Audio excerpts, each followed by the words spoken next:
My name is Kelly Blake, and I will be performing Cynthia from Goodbye Charlie and Georgianne from Five Women Wearing the Same Dress.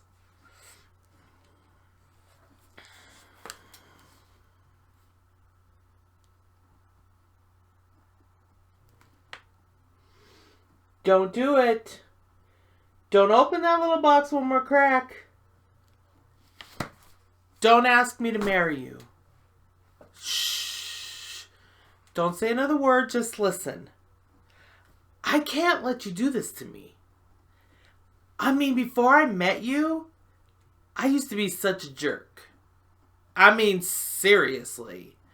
Everyone at work thought I was a huge jerk. No one actually liked me. Those people that I introduced to you as my friends, they're not my friends. They're scared of me. But since being with you, I've begun to feel all warm inside. Fuzzy. I find myself wanting to stroll through the park and whistle. I have these thoughts, these urges to donate to charities, help out in soup kitchens, and hug people. Don't you see? Don't you see that you're making me nice? And what really scares me is you'll open that box, ask me to marry you, and I'll nicely say yes. And then I'll be nice for life. Please, for the love of God, put the box away. I mean, the planet already has millions of nice people. Doesn't need me too. Please stop. Don't. I'm asking you. No, I'm begging you. I'm getting down on my knees. Will you please not marry me?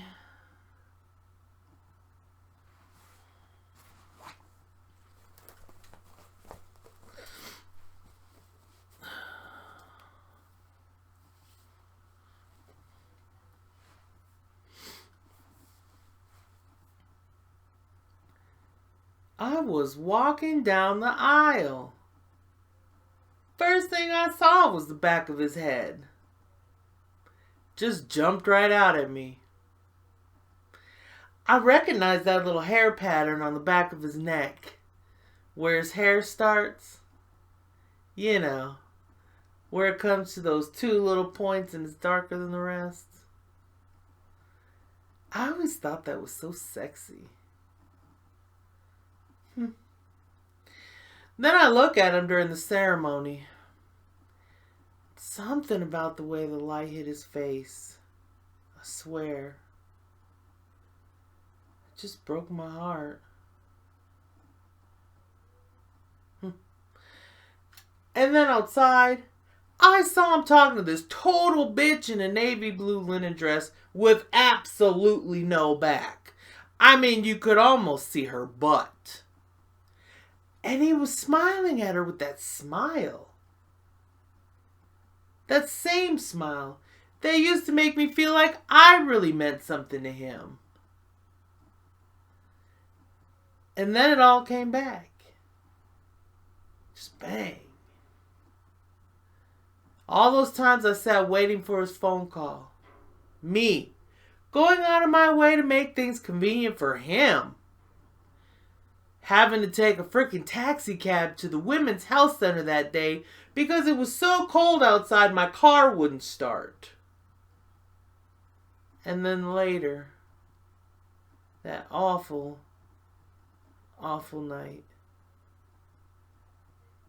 I sat in front of his apartment building, staring at Tracy's burgundy cutlass in the driveway. Just wishing I was dead. I started smoking cigarettes that night. And if I ever die of cancer, I swear it's going to be Tommy Valentine's fault.